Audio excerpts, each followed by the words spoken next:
This is the G Podcast with your host, Tommy B. And this is a very different episode. I tell you, I'm not going to do much political or any political on the bicentennial episode, the 200th episode, because I want to frame this before I throw it to the guest, man, because I'm really I'm humbled and honored to have our guest on today because I knew a little bit about him before he went worldwide. So, had to be around, I guess, early 93. I was music director at one of the biggest stations in the ATL. And DJ Nabs had left to go to do the Michael Jackson Dangerous tour. He was the DJ for Crisscross. We were looking for somebody, and somebody said, "Hey, you need to go talk to this guy named DC." You know DC, okay? Because DC and I were in the same record pool, which we'll explain that a little bit later. And I talked to DC. Hey man, can you come do our mixes on the weekend? We need we got somebody we got to fill in. And DJ Nabs, of course, was that guy who was leaving. We had the late Tommy Fix, Biggity Bankster. Mike Nice was doing house on the weekends, and Jerry Smoke B was doing remixes. So we had a pretty decent crew. And DC had agreed to it after we talked a couple of times. And then right before, I think it was like the weekend you were going to start, man. DC calls me and says, "You remember this? Do you remember this?" Yeah, I remember it. Because I think you reached out and said, "Hey, man, I got this huge deal pending. I'm not going to be able to do it, but it's going to be huge. Just hang on." And it turned out to be this. Party people! So,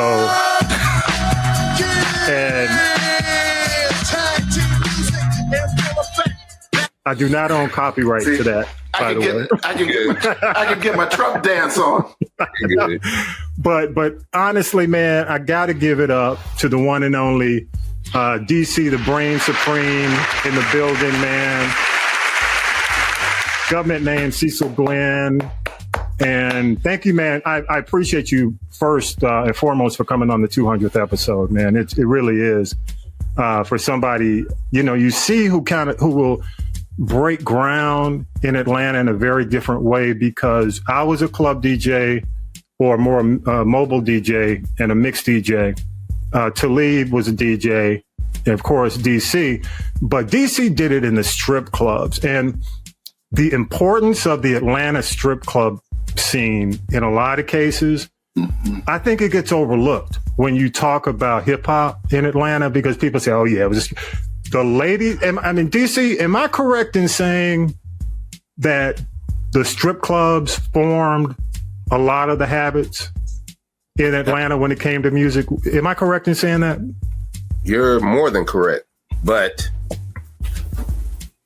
in one sense you're correct. In another sense, everybody who did what we do, we were all family. We just didn't know it. Mm-hmm. We all had ties between each other and didn't know what we were creating. Mm-hmm. Because I got there in 1989 when Babyface got there, when L.A. Reid got there, when Bobby Brown got there, when Dion Primetime got his rookie season, right? Mm-hmm. When Dominique had his club, right? Yeah. Mm-hmm. Dominique was new. He wasn't new, but he had been there a couple years, but he had Dominique's. Like, all these things tied in. You had 112. We were all tied in because we all went to each place. So all these dots connected. Yeah. But the strip club, for me, is where I didn't look up. I bogarted my way into working at Magic. I mean, seriously, I got here on a Wednesday. I'll never forget. I got here on Wednesday. I had a job lined up at CNN. And that Friday night, we went to go see Do the Right Thing. That's how I know exactly the exact date. After that, we went to Magic City, and the DJ was drunk or something. And he wasn't doing too well because all the girls was complaining. I'm from California, and I thought if I come from California to Atlanta, I'm not going to be able to hang with these DJs. And I couldn't have been more wrong. And Big Tim, security, he was like, "They're going Magic right there." And I was like, "Bet." It's like, hey man, you need DJs? Like, no, I don't need no DJ. Well, come see me Monday. Guess he's like that. You know, I was like, man, I'm a good DJ. He's like, come see me Monday. But down it seems like I ain't got no DJ spot for you, but I do need to cook. Can you cook? I was like, yeah, I can chef. He said, you're gonna be the cook and you'll be the backup DJ. So I think I cooked 2 orders of chicken wings. I made a salad because he had hired another lady. And then the DJ, day shift DJ, was like, hey man, I gotta run to the bank. I gotta run to Aaron. Can you DJ for me? Back then, Cardinal Sin was never anybody right. to.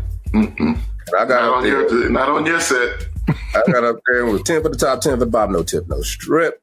Please tip these. I just went in, but I was a different type of DJ. I was articulate. I knew how to rock that mic, right? Because I come from the beginning of hip hop, right? So I'm a rapper, but my mic skills were very, very good because I'm the only DJ, right? So I better know how to rock the mic. I better know how to impose my will upon the crowd because that's how you cure a crowd, right? And he was like, oh shoot, he got it. And I DJ'd the rest of the day and there's more money than girls ever made. And that was on, I think it was a Thursday. We had a meeting. It's a Magic City. You have a meeting on Sundays. Okay. So all the girls come and Magic, it's just chaos, right? But it's organized chaos. Before the meeting started, Indigo and Nikki, they got up, they said, Magic, we want him. Magic was like, all right, motherfucker, you up. And I've been the head DJ of every club I've been in Atlanta ever since. But you know what? I know, man, let me say, and you are, and I want to ask you about the people you met through Magic City. Because Magic City, man, was so iconic, man, as a, people say a strip club, but man, everybody went through Magic City. I mean, you had people in politics. I remember even going from, Magic to, in the clubs are closed, you go to 112, which was a late night spot, and you run into Bill Campbell hanging out, at 112. But what are the kind of people you ran into, man? Can you do you remember some of the iconic folks you ran into? So the thing is that like Delta Airlines, Magic City was the hub, right? For everybody, from lawyers to doctors to, all the dope crews, all the artists. And amazing, back then, not that many artists would come through. It was more just a gumbo of everybody. And the beauty of it is, like, I used to work doubles. That's how fun it was. I would get up at 11:30, be at work at 12, and then not leave till 4, and then be back up at work at 12 again. That's so you working the day shift too? I was doing working day shift. Give it up. But it was nothing but me having fun doing what I love, right? Yeah. You can do what you love for, 16 hours in a day. That's what I do now. You see what I'm saying? You get to do what you love, man. It's not work. It's fun. And I could deal with it physically. There ain't no way in hell I could do that now. But the people I met, I remember I met the CEO from Checkers. He would come in a day shift. So working day shift and the night shift. You see totally different crowds. Everybody come in the daytime, right? Then you got mid shift from 5 o'clock to like 9 o'clock. That's when all of the businessmen, the lawyers, everybody would bring their clients and they come in. And then you'd have the nighttime. So you would have, and then sometimes the daytime, you'd have all the Falcons in there because they'd be getting ready to go to play a game. So you got Jamie Dukes, you got all the offensive linemen, and then you got the Braves, Otis Nixon and, Ron Gant and all them in there. Wow. But then you got, we got people like Fred Tokars coming in there. Like, got just people from all around coming in there. Google it, y'all. Please Google Fred Tokars.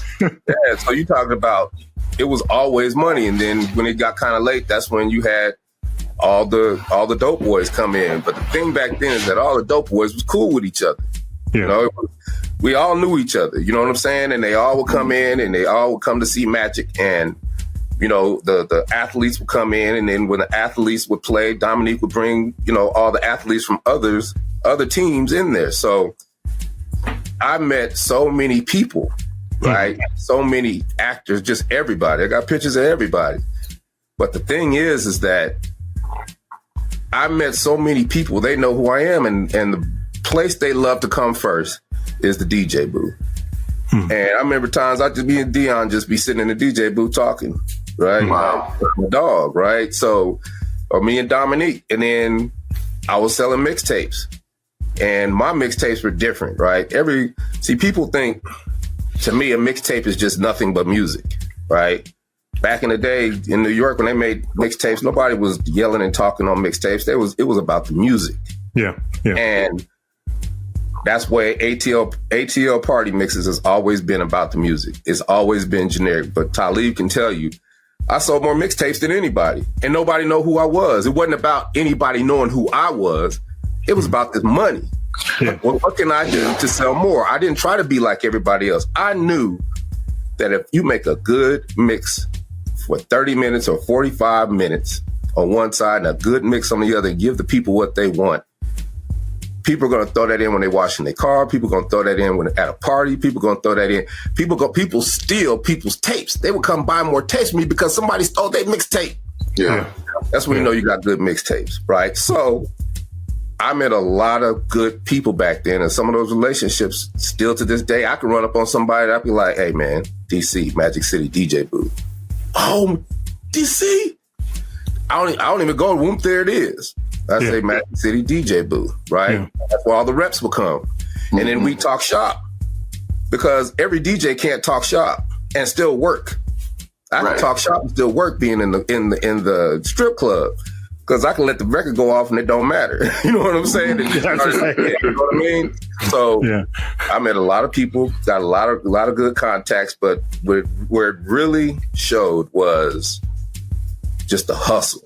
The hustle of getting to know all the record reps and making their job a little easier, where I go get the records from them and they don't have to come to me. So that's one less stop you got to make, right? Because I wanted to know everybody, and I just was curious. So I was going to Doug Craig when Shanti Das was, and Sean, Sean was his interns. Right. I knew everybody when they were interns. And I would go pick up my stuff and they'd be like, give him his records, right? From Doug to Alan Cole to Rodney Terry to all of them, right? You let Rodney in too? No, just kidding. That's just a little shot. Yeah. Everybody appreciates Rodney Terry for who. Rodney was hardcore, man, but he was all about hip hop, man. He was all about hip hop, man. But then the record stores, right? From the Coalition, knowing Nina and Bradley and Nina and all the old Tobago, all the old schools, right? Like those relationships are important, right? And today I couldn't tell you anything about anything in Atlanta because it's different. And see, here's the thing. Paradigm shift, right? Right. And this is why I was saying to the panel, a lot of people are upset about whatever you're upset about, right? The way music is today, the way things are going, the way there's always something to be, and I'm not even going to say negative, but, a little salty about, because we grew up when it was good, so there's an emotional attachment to it. But what I did in the panel, I challenged everybody to find the positive in the negative, because there's a lot of nuggets of gold in what these fools are doing today, right? Yeah. And everybody, the one thing I know is that everybody is following each other. It's always been like that. When I was hustling in the clubs, because, Magic City, I used to sell tapes, I'd sell plates. Tapes to plates. Tapes to plates. Listen, I would go, hold on, D. I remember walking into the booth one time. I'm not sure if it was at Magic or if it was at Strokers. It probably was at Strokers. Yeah. But I remember you had you had outfits for the dancers. Yep. You had fake nails and fake eyelashes. I used to go to New York to get all that stuff and come back. You had plates for sale. you know, and you had not just one option, but you had several options. You know, you want chicken, you want Salisbury steak. I'm just sitting there looking at this guy, and then the music, and then the mixtapes and stuff like that. And I was just sitting there like, dude, how do you even keep up with all this inventory? I was like, why are you doing this? And he was like, yo, look. He said, because, he said, DC, I'm not going to quote you exactly because it was a while ago, but the sentiment was, the girls need this stuff. If I don't have it, that means that they got to get dressed, go out to the store, come back, and that means that, you know, that was time off of the floor and and away from their money. He was like, with me having everything, the girls don't have to go anywhere outside of me, and we can keep all the money and everything in house. Mm-hmm. Something to that effect. And I was just like, they come pay me. Right. So I make the environment more conducive for all of us to make money. Right. And where, because I can tell you, me going to the bank getting ones came out of necessity because the paradigm shifted from garter belt to, you know, to throwing it up. Not even throwing money on the floor, but throwing, or, you know, spending more ones. Right. So you would only need a certain amount of ones because it was more about the table dance aspect of it. But once the money throwing started, you needed to have a bunch of ones. And sometimes they would run out of ones. So I was like, well, let me bring $5,000 of ones. And this is like in 92. Wow. Okay. Right. And then when I came back, I really did it because that's when Gentleman's Club was open. So Magic City was, it was a little challenge. Right. And all this stuff, all these challenges, you know, you find the positive and the negative. There are opportunities to become a better marketer, opportunities to do flyers, opportunities to be more than just a DJ. I'm your sound guy. I'm your light guy.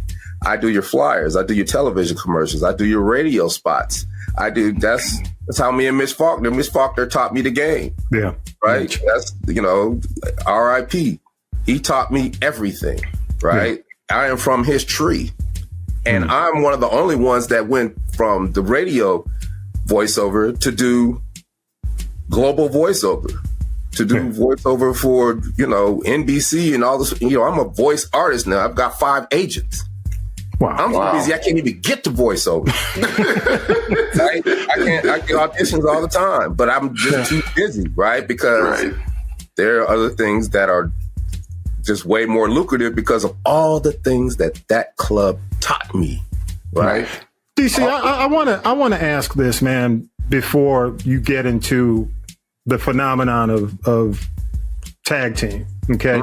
Before we leave strip clubs. Explain to people how influential the girls were to music. So do you, and on the end of that, do you think they are as influential today as they were back then? Okay, I got you. So back then, it was about what made a record hot in the club, right? Because I had a quick education when I first got to Magic City because I'm a DJ from California and I'm from Denver. So I was good at all the records because I would buy them from the East Coast, the West Coast. All my records would come from 12-inch dance records every Friday. So I had all those white labels from Queens, from Brooklyn, from, Harlem. I still got all those old records. I had all the old records from LA. I got the original, NWA, the white label Eazy-E, right? I got all those records. So when I came to Atlanta, I had just a plethora of records that people had never heard before. But I came to Atlanta and heard stuff I had never heard before. I didn't know about Al Green. I didn't know about Lenny Williams. I didn't know about them slow, Anita Baker. I didn't know about those slow songs that when a girl dances to a slow song, that's when the money comes out because it's sensual. It's sexual. It ain't nasty. It's sensual. Yeah. Right? There's a difference. And I quickly learned that the reason a lot of cats come down here and end up liking bass music is because they watch the girls dance to it. Everybody used to make fun of it, right? Until you go to a strip club and see them girls dance to it. Because back then, there was no bending over. There was no pole tricks. It was straight up and down. Can you dance? Right. And they was dancing, shaking their ass. If you can dance and shake that, why do you think Move Something changed the game? Everybody remembers the Move Something video with the girls dancing and shaking their ass in the street, but they wasn't doing nothing nasty. All they was doing was dancing, right? 130 BPM. That's it. That wasn't right. That sensuality brought it out. So back then, if the girls danced to a record that they liked, that record was going to be a hit, and it made you look better as a DJ because now I know how to string these records together to create what you would get in the dopest club, right? Because don't forget, I was only in the strip club for the first 2 years, but then Magic opened Club Michael's, right? I was on Taylor Road. Then Magic opened Club Hollywood, first black club in Buckhead. People don't realize that.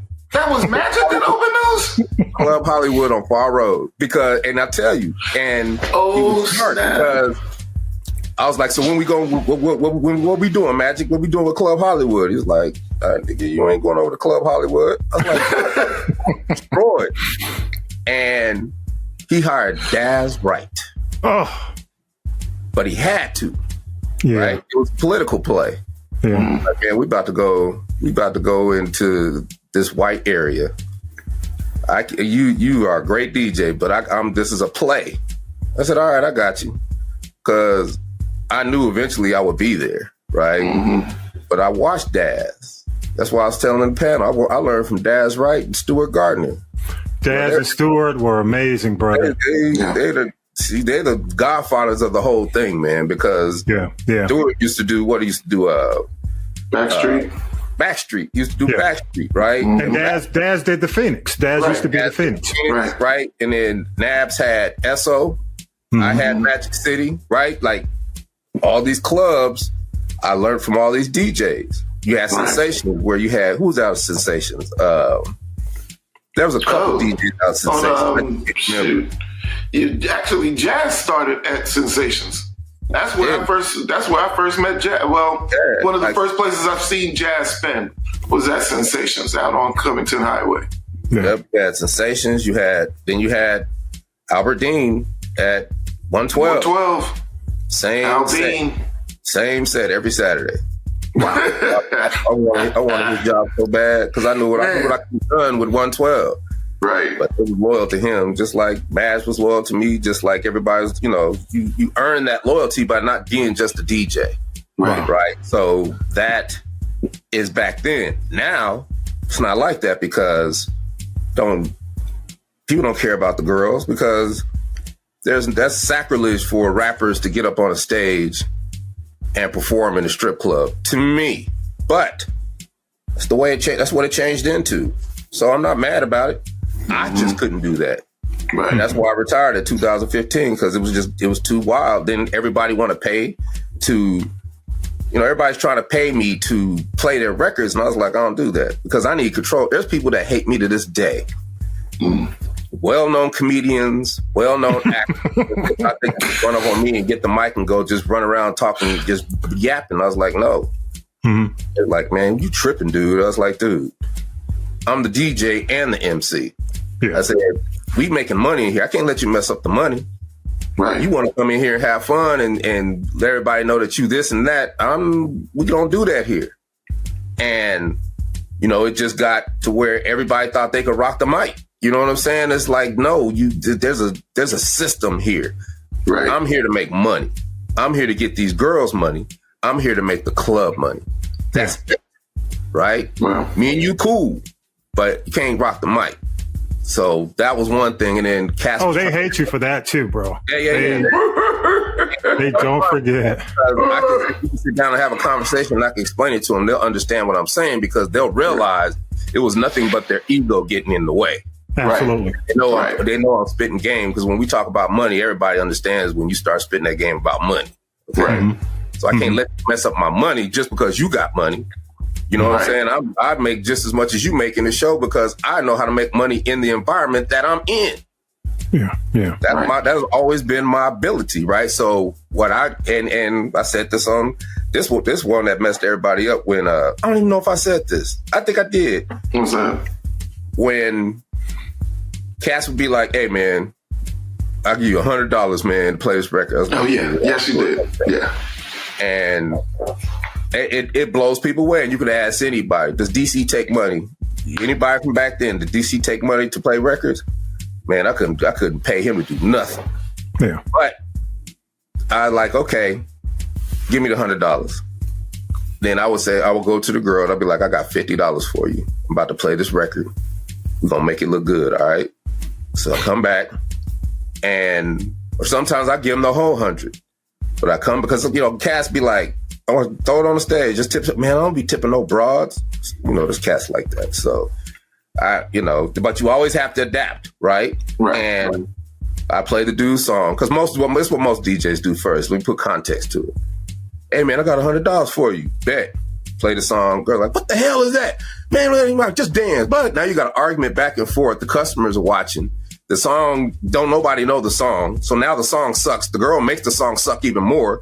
That's not optimal output. That's not what you want. Right? So what I did is I said, well, let's make this a spectacle and make this record look good and we both can get paid. So I start the record. She starts dancing because they can dance to anything. It's all in the mind. They dance and they making the record look good. And then I go and I throw $50 on stage. Now everybody else is like, whoa, and they start throwing money on stage. Right. So instead of playing the song and she don't got no money on stage and customers are leaving, now she's got $150 on stage. She loves me. The dude's happy. He looking good. All the girls are coming to the dude because they think he got money. And now we rock. And that's the thing that would, that's what I had to do a lot. It was more spiritual. Like I would go in and it'd be dead. And I'd be like, I'm going to wheel people in here just by going in here and going ham. It's just DJ for 4 hours hard. Mm-hmm. And I tell the girls, we're going to go like this club is packed.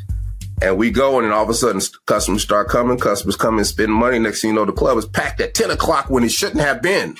Mm-hmm. But you give what you want first. Yeah. Right? I have to give them myself. So, I liken the strip club to the game show where they put you in that booth, got tons of money in there, and you got to grab as much money as you can in an hour. I mean, in a couple of minutes. Right. For me, that strip club is like that, but it's 8 hours. It's my shit. So how many runs can I dump into the audience? How much can I circulate the money and keep making these guys spend money because they'll spend $100 in ones before they spend $100 in 20s or $100 in 10s. Right. So it's DC, that's why I brought up the strip clubs, because I don't think because Whoop There It Is so diverse. Mm-hmm. It's global. It's a brand for you. Mm-hmm. Big enough for you to get a Geico deal. So, in the 2000s. Yeah. So for me, coming from Atlanta, knowing you, I know how big your reputation and your brand was, man, when you were in the clubs, when you were, as a strip club. Mm-hmm. Most people I know who may listen to the podcast or see you on the podcast, they know you from Whoop There It Is. They know you from, you and Steve. And can you explain how big this has been for you from the days that we just talked about to where you are now and how big it still is? Because even today, you can walk in, man, CVS. You can just walk in any grocery store and you'll hear it. It'll just come on, the PA system. Right. I mean, can you explain to people how it changed your life, man? So let's go back to the first, we were in the studio, first time I played it.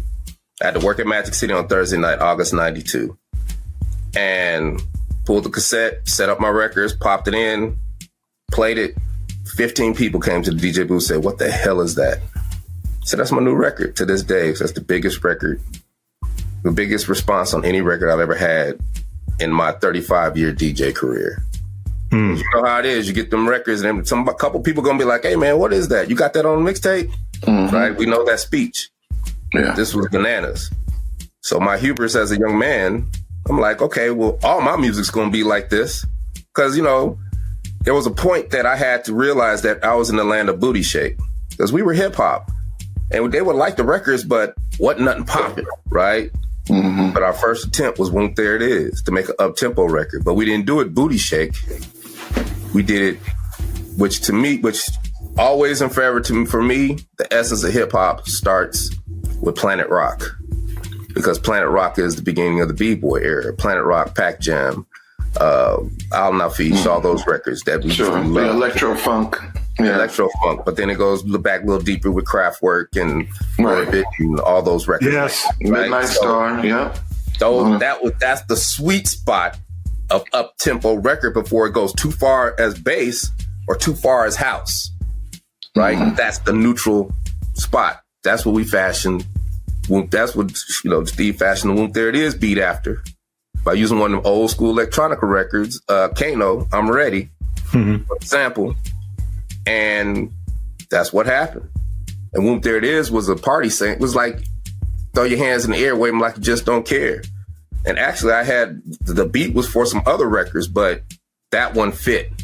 And we just did it. I mean, people think it was this big Manhattan project when it was just, we had on lab coats and we're going through theorems trying to figure out the perfect hook. And I hate when people ask me about that. I was like, man, that was a song by some kids. Right? Yeah. I said, Whoop, There It Is, a song about Magic City on a Friday night. It is the thesis of every genre of record in the music industry, from blues to hip hop to rock and roll to country.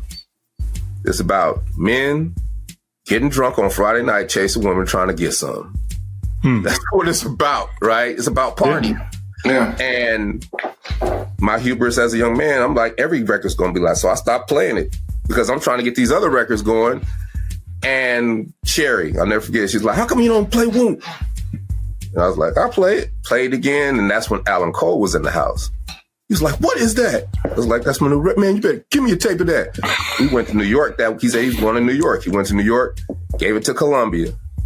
Columbia was like, okay, I get a call from Columbia. So I'm like, this is going to work with every label. So I went all around the city, gave everybody Whoop There It Is, gave everybody a chance. And everybody's calling me, but ain't nobody pulling the trigger. Because back then, what was it? New York, LA. Right. Very different sounds. Yeah. They were in their feelings about their genre of music. So they really weren't trying to hear anything from anybody else. So those records would come from independent. So Lisa McCall, she used to work at Mercury, I think, or A&M. Sitting in her office, she said, you need to call Al Bell. And for those who know what Al Bell is back in the, beginning of black music, there was three records. Stacks. There was Philly International, Motown with Berry Gordy, and Stax Records, which was owned by Al Bell. Yes. And fast forward to 1992, Al Bell started Bellmark Records. He puts out a record called Daisy Dukes. By Deuce, it goes gold, right? Yeah. So I need to talk to him. I was like, because he know what to do with bass, because Deuce went gold. I was like, I can live with gold. I'm just trying to get put on. Right. And I call him. He calls me back in 2 weeks, and I'm like, dude, I got a hit record. It is blowing up the city. And I had to give him examples. I was like, Ryan Cameron said V103 don't play rap, except for the mix show here and there. But Ryan Cameron is playing this record, the instrumental, on his music bed when he's making announcements. And everybody in the streets loves this record, so they're calling V103. How come y'all not playing Whoop There It Is? Right? And he was like, all right. I was like, no, dude. You ain't even heard the record. And I'll never forget these words. He said, brother, I don't have to hear the record. I hear it in your spirit. Let's agree to agree and get this thing moving. And I gave my 2 weeks in Magic City. Everybody laughed and was like, you'll be back. And signed a messed up record contract. With a month and a half, tagged him with platinum. Wow. A month and a half. That's massive. Yeah. See, it's funny because I was actually working at when Whoop There It Is came out, I was working at the Bernard's Records out in the West End Mall. Yep. And we had just come off of DJ Jimmy, where they at. And we were, exactly. So when we were moving, I didn't really understand how many cassette singles you could actually sell of a particular song until I got to Bernard's. And Bernard's, we were moving that song by the boxes. Yep. So when Tag Team comes around and Monk is, it was that times 3, because it was just, we would literally get in boxes, 5-6 boxes of cassette singles. And cassette singles were maybe 30 in a box at that time. Yeah. And we'd be sold out by the time we reordered that next week. Wow. We would have enough to take us from Tuesday through the weekend, and then on Monday we would refresh the order to have enough to move through the week again. And I mean, I had never seen anything like that, Yeah. And to your point, I always tell the worst of my story because my story is the worst, right? But that's why I challenge people to look for the positive and the negative, because if I didn't do that 30 years ago, I would be sitting in front of you right now.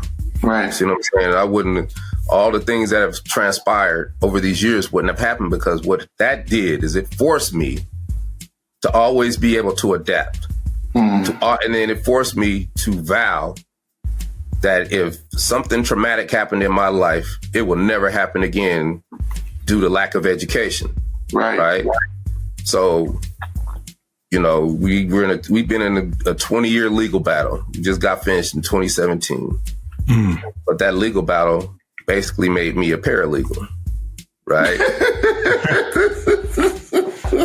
Because I could have looked at the glass half empty, but I was like, I'm going to get my damn Yes. Let me find out what discovery is. Let me find out all these things. Let me learn the language so I can know how to deal with these people. And then I'll hustle, right? Right. And that's what happened. Because every piece of paper I got, I would send to my mother. She put it in the trunk in the basement. And I just one day digitized all this just for prosperity, because I wanted to be nostalgic sometimes. But that ended up being all the discovery for us to win that case. Wow. And when it came for our data, because they filed. So here's how it happened. Bellmark's record company, record company A. DM is record company B. Bellmark record company A went bankrupt in 96, 97. Can I mention something about Bellmark? Because it's interesting. Bellmark is also the label that did The Most Beautiful Girl in the World for Prince. So it wasn't like they weren't doing volume. They were doing for a record, for a label their size. They were doing business. But I want to mention that. But go ahead with your story, because they made their mistake. They had us, they had Prince, and then they had 30 other acts that didn't work. Don't do that. I ain't gonna say 30, maybe 15 other acts that didn't work, right? Yeah.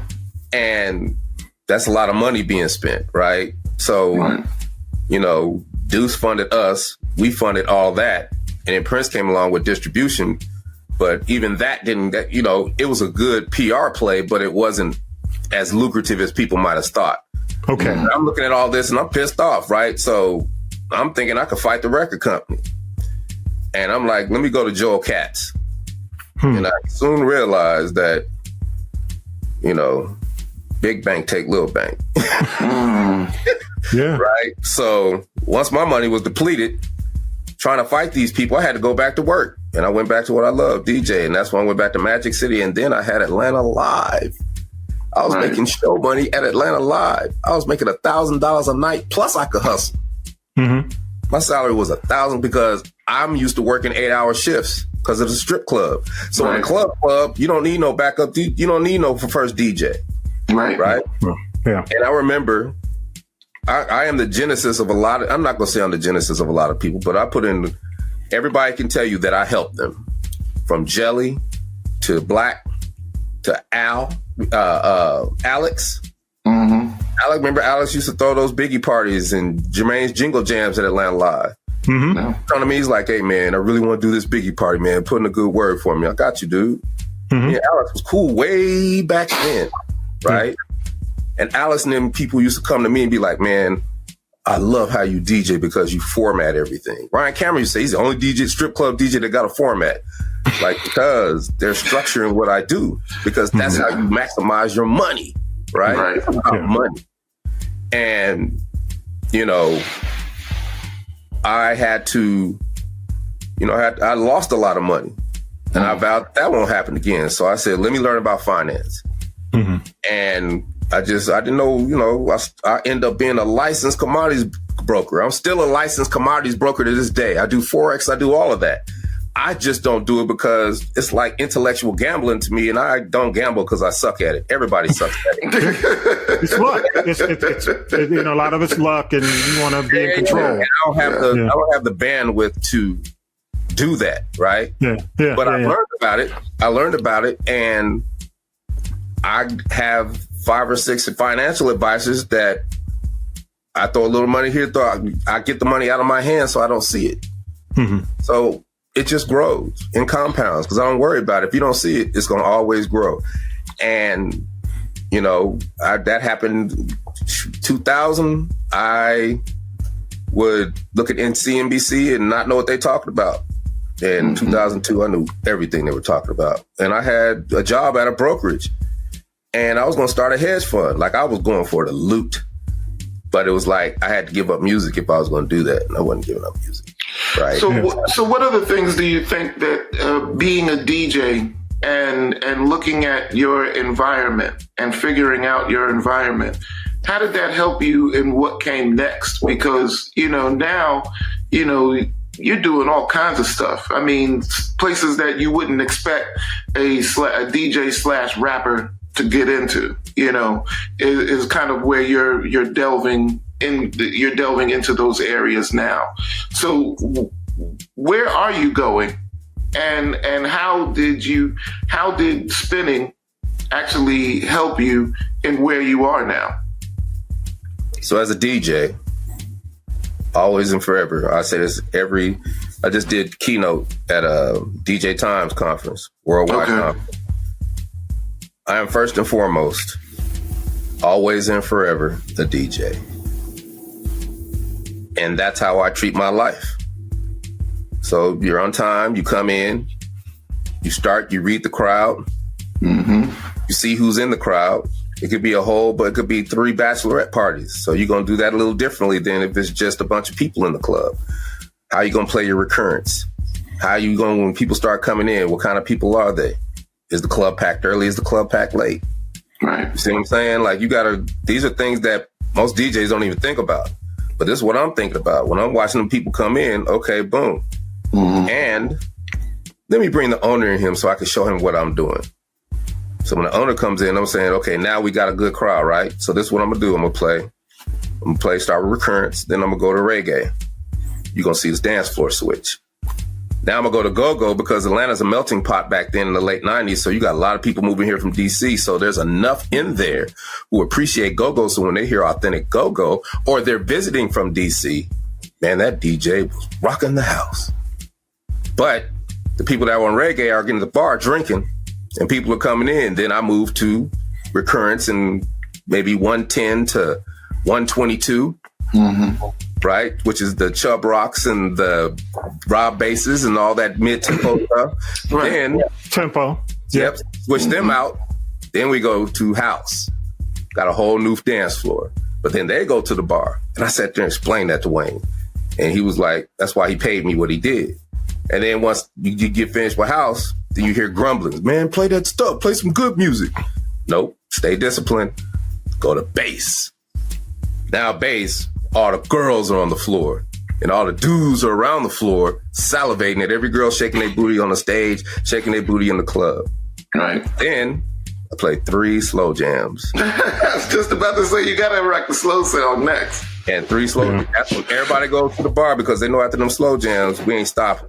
Right. Right. This is about 12:30 and everybody's pissed because they want me to play the hits, but I'm making them pissed off.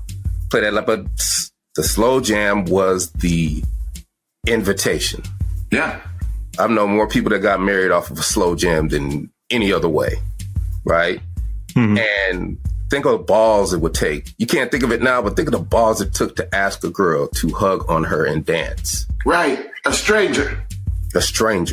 Yeah. You don't get that. You don't get that now, man, the way you used to get that. But can you even fathom that now? Can you believe we used to do that? Can you believe man. I had the heart to walk up to a girl knowing that she probably would say no because I liked her and I wanted to dance with her. Yeah. We would slow dance. We would get our conversation going, and then she ended up being my girlfriend or whatever, right? Right. Yeah. And then after that, I start with the hottest R&B, get all the girls on the floor. Then we go to hip hop.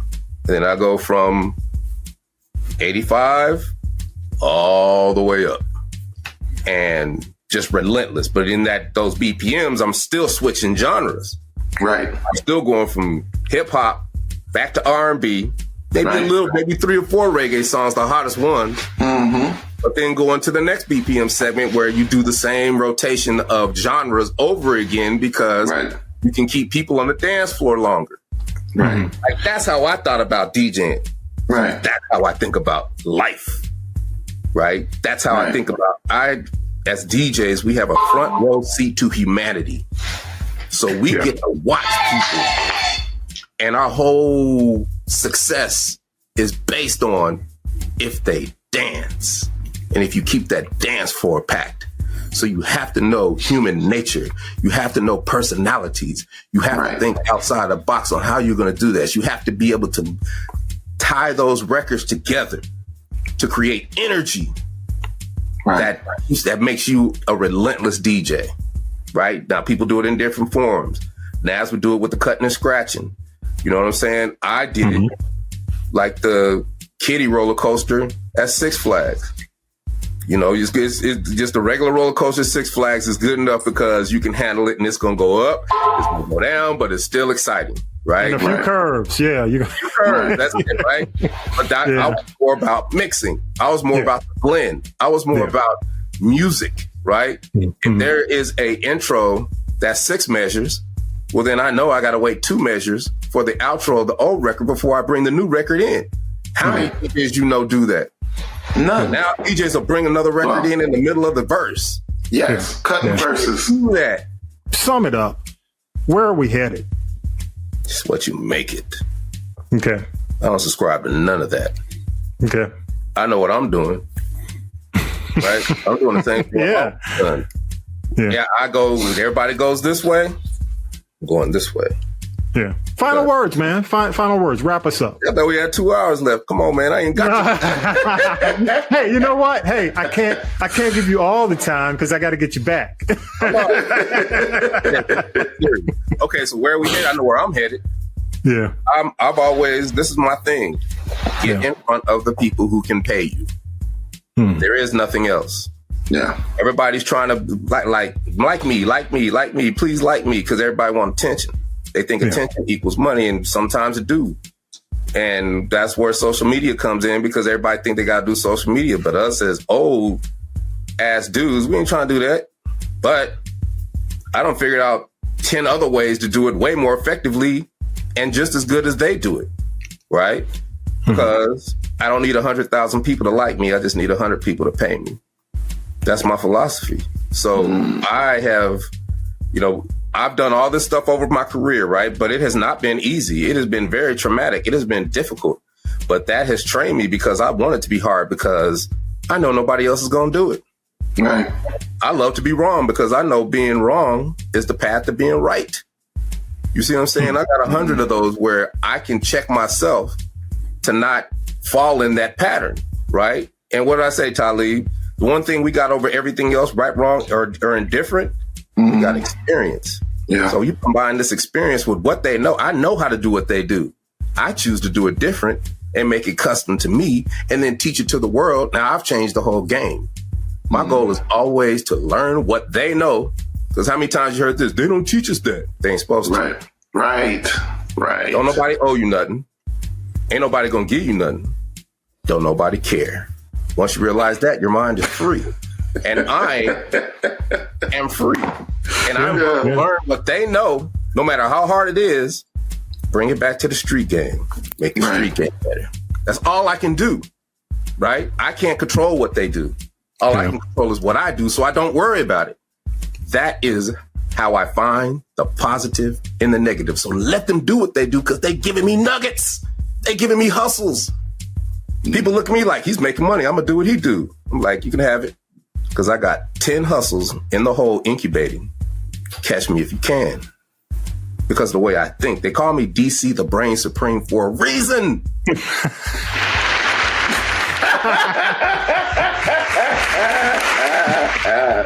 Man, right. I'm telling you, Talib, right. And I can't borrow that and give it to Talib after this. Yeah, I know. He has sealed his title today as the brain supreme. Y'all give it up for the one and only DC, man. And you know what, DC, if anything, because honestly, we had not had the opportunity to talk because when I found out you were leaving for that big opportunity, I left to go to another city. And little did I know that was going to last 7 years. But man, I'm really proud of you, man. You've stuck to your guns. You've been true to yourself. And, and we all, man, it's a roller coaster. That's part of the game, but you're still here. Yeah. And it's baked. Say what now? Life is baked in a cake. Things are going to happen. It's how you react. It's how you adapt. You stay out of your feelings.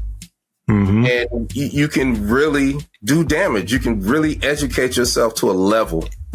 I'm doing mastermind. I'm in a part of about 5 different masterminds, learning things I never thought I would have learned, but they all come back to serve me in ways I never would have thought imaginable, when they all give me ideas on how to help the music industry if they're willing to listen.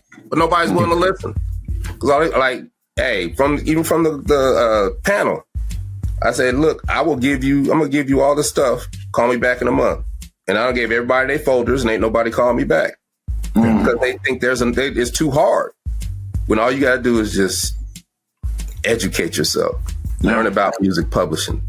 Learn about how to do distribution. I got every course on earth. And I get every course every day that's new on how to be an artist in the music industry. All you got to do is look at all these courses. And people don't do it. Yeah.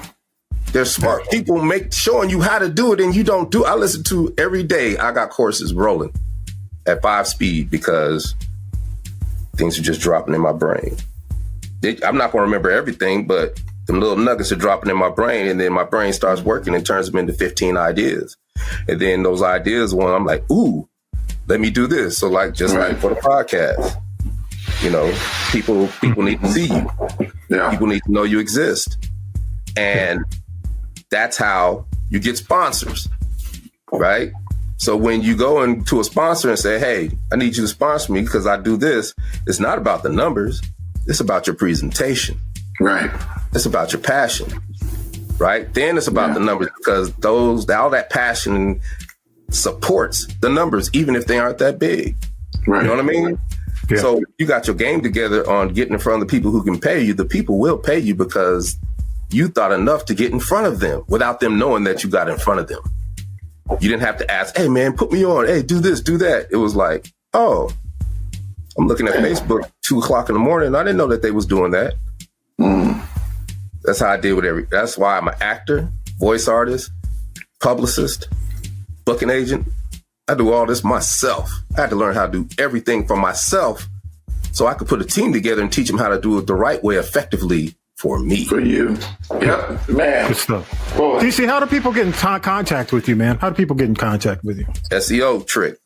Make sure all your web handles are the same. So for DC, you can type in DC Glenn Tag Team Boo, and it all roads leads to me because I'm optimized on Google. I can be found. That's how Geico found me.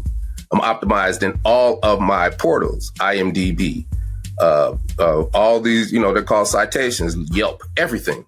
You can find me, right? So for social media, my handles are the same, DC Glenn ATL. For a tag team won't. And that's how you consolidate everything. So when I'm performing, tag team won't. I'm wearing a QR code on a t-shirt.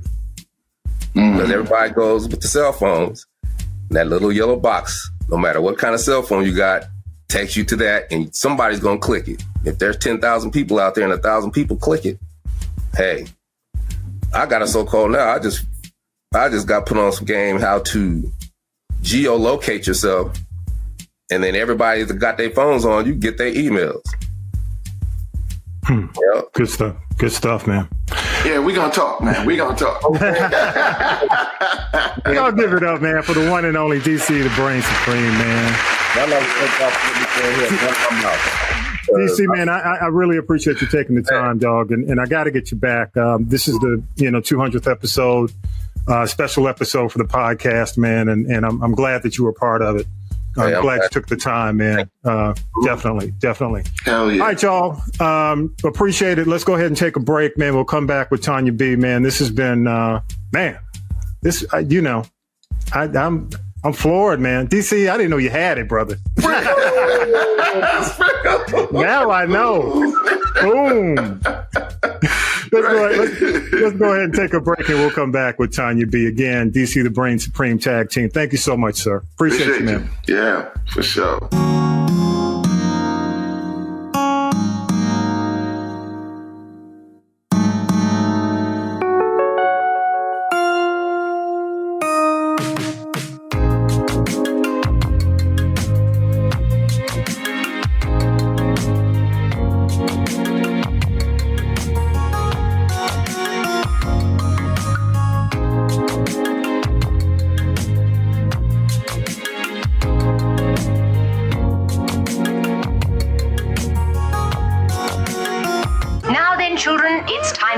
It's tea time, y'all. Sipping the tea with Tonya B. Hey, Tommy B, it's your girl, Tonya B. It's time to sip some GT right here on This Is the G podcast. Now, I'm coming to you from somewhere in America. I won't divulge where. If you hear any background noise, it's me, the boys, and probably planes, trains, and automobiles, but let's just get right to the tea for this week, Tommy B.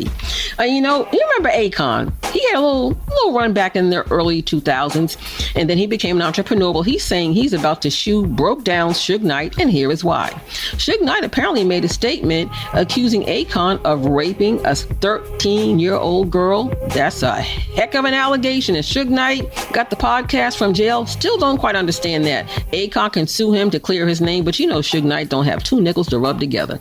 Who else may have a few less nickels to rub together? That's Mariah Carey, the self-proclaimed queen of Christmas. She's headed back to court again around the song All I Want for Christmas Is You. She's being sued for copyright infringement. Yeah, that's what it's called. Yeah, $20 million. Okay. This story is really sad. I hope it's not true. Say it ain't so. That there may be some trouble in paradise in the home of Gabrielle Union and Dwayne Wade. They've been very open about, their relationship and the family situation, the dynamics and whatnot. And, they claim that they were on a break and he had a oops break baby. But now I'm hearing that there might be another one on the way. Dwayne, say it isn't so. I'm also hearing that they may be pulling like the Will and Jada Pinkett Smith. And although they were shown together with their daughter Carey for Halloween, that the two have been maintaining separate households. We got to lay them on the 5,000 Black Baptist Church altars of Atlanta and every other city so that they can keep it together. Did you know that Usher's 14-year-old son is directing his Super Bowl performance in 2024? Keep it in the family. I am not listening to Will Smith's podcast. I'm just going to call a thing a thing. But I will be watching when Will Smith reunites with DJ Jazzy Jeff for the Grammy Special Salute to Hip Hop at 50. He was not on the Grammy Salute, but this program will air on December 10th on CBS. Brandy has a movie coming to Netflix, The Best Christmas Ever, and she also drops her Christmas album on November 10th. Looking forward to that. I will look forward to Sister Act 3 whenever it happens, but Whoopi Goldberg says she's waiting until the actors' strike is over and until Jennifer Hudson can join the cast as Sister Jen, okay? You remember Run DMC. DMC, he had that shaky tone in his voice. Well, he was having vocal cord spasms, and sometimes he could not speak, never mind rap. He said between that and the death of Jam Master Jay that he went into a deep depression, fell into the abyss of alcohol abuse, and he was drinking a case, Tommy B. I said a case of Old English 800 every day. Whew, do Jesus. Thank God he's come out of that dark space and he's doing better today. Are you ready for Muhammad Ali, the musical? It debuts in his hometown of Louisville, Kentucky, and the musical director for this musical, Q-Tip the Abstract of A Tribe Called Quest. I'm ready for that. You may remember the Rock and Roll Hall of Fame ceremony took place just 2 days ago It was streamed on Disney Plus, but it will not come to television until January of 2024 on ABC. 5 on it, and congratulations to Shaka Khan, Missy Elliott, Don Cornelius, DJ Kool Herc, rather. He is the father of hip hop. But I still want to know, what about the people that they've kind of shunned? And I don't know why people like Luther Vandross, Patti LaBelle, Anita Baker, New Edition, and even the Delphonics are not in the Rock and Roll Hall of Fame. I just don't get it. Do you understand one thing? I guess stupid is as stupid does. And here are the 2 dumb donkeys for the week, to me, Tommy B. You've got Dwayne Davis, a.k.a. Keefy D, and his one tooth. This is the man who admitted to Tupac Shakur's murder. Now he's flipped and entered a plea of not guilty. I'll just say, Keefy D, you Keefy dumb. Also, while we give Little Kim her flowers, because she did really put females on the map in terms of hip hop, the queen bee is the queen bee. But now I think she's so thirsty for attention, she's really crossed that line, because at a recent concert, she removed her undergarments, didn't know she wore any, and threw them into the crowd. Really, Lil' Kim? At times really that hard that you got to do something like that kind of stunt to get attention? You may have to take her and lay her on the 5,000 Black Baptist Church office in Atlanta, along with Jonathan Majors. He still has to go to trial. His career's in the toilet. His accuser admits to lying and faces no consequences. You know what that's all about. But, his Disney movie, Magazine Dreams, put on the shelf indefinitely, may never see the light of day. And I hear now that Marvel may allegedly be dropping him from any of their movies due to all of his personal trauma. So pray for him too. That's all I got. Ain't got no more. It's your girl, Tonya B. Don't forget, subscribe to the podcast. Check out the YouTube channel. Tommy B is dropping gems every day. Go to the app and congratulations, 5 on it. This is the 200th episode of This Is the G Podcast. So Tommy B, can I please have another round of applause for you? Thank you for being a great host, a great mentor, a great leader, and I'll see y'all next week. Remember, it's cool to be kind and be careful out there. Appreciate those words, Tonya B. Thank you so much. And a big thanks to Syracuse Mike. Again, Tonya B., Vi Talib, author and political analyst, Harold Michael Harvey.